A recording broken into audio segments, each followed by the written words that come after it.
พี่ก็จะมาแกะกล่องของเล่นชุดเครื่องครัวนะคะสีชมพูน่ารักมากๆเลยค่ะเดี๋ยวเราไปแกะดูข้างในกันเลยนะคะว่ามันเล่นอะไรได้บ้างค่ะ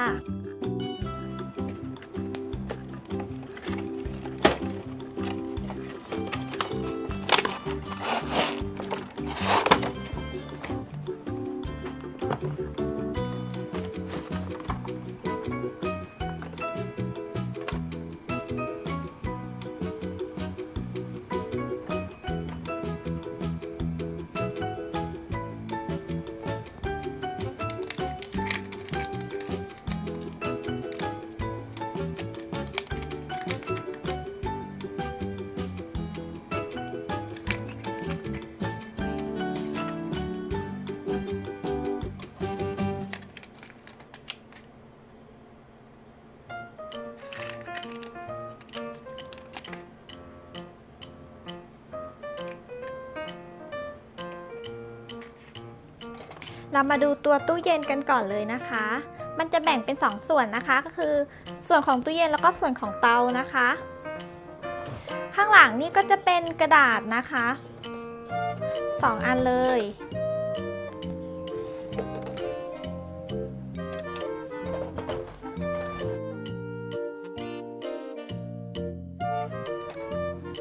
อันนี้ก็จะมีข้างหน้าตู้ก็จะมีเป็นแก้วน้ำแล้วก็มีน้ำแข็งปลอมมาให้ด้วยเดี๋ยวพี่จะแกะให้ดูนะคะ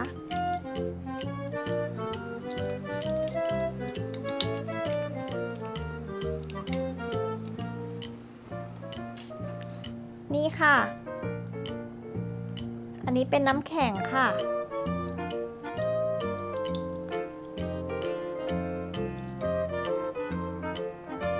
ใส่ได้แค่นี้ค่ะ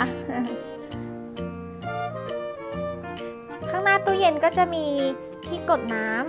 ำอย่างนี้ค่ะ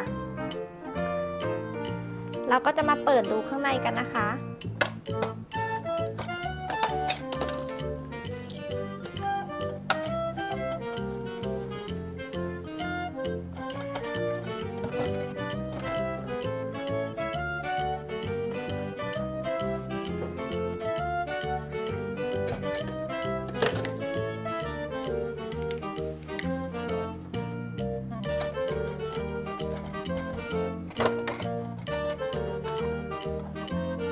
ข้างบนก็จะเป็นตู้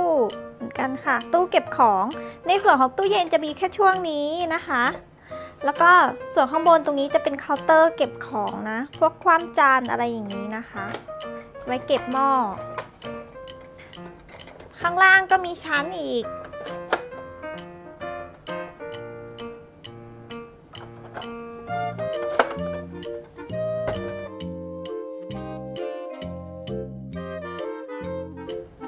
แล้วก็มาดูในส่วนของเตาแก๊สบ้างนะคะเป็นเคาน์เตอร์เตาแก๊สนะ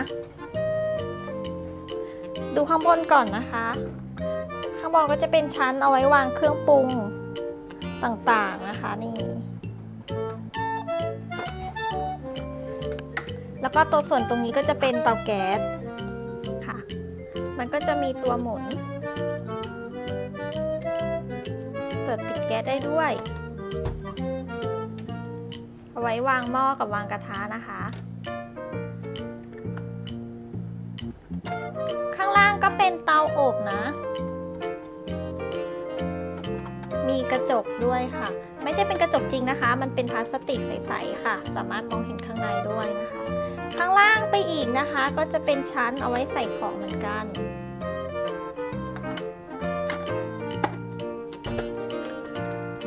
ที่พิเศษไปกว่านั้นนะคะ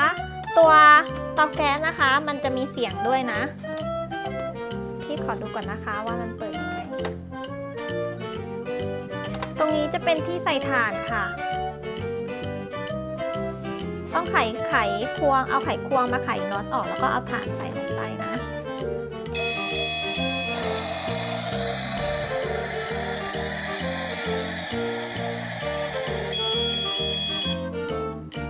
เห็นไหมคะมีเสียงด้วย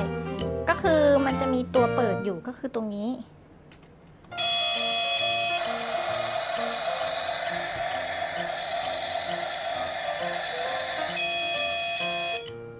เสียงแล้วก็มีไฟด้วยค่ะ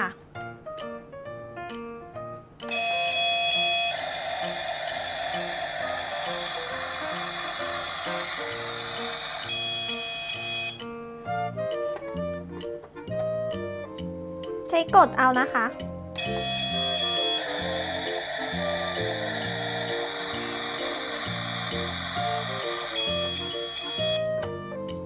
เราเล่นเสร็จแล้วใช่ไหมคะตัวกระทะหรือหม้อเราก็สามารถเอาไปเก็บคว่ำได้นะอาจจะใส่ในนี้ก็ได้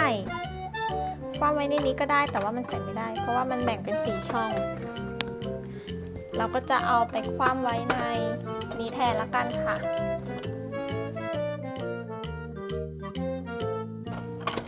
แล้วเราก็จะเอาหม้อใส่ข้างล่างนะ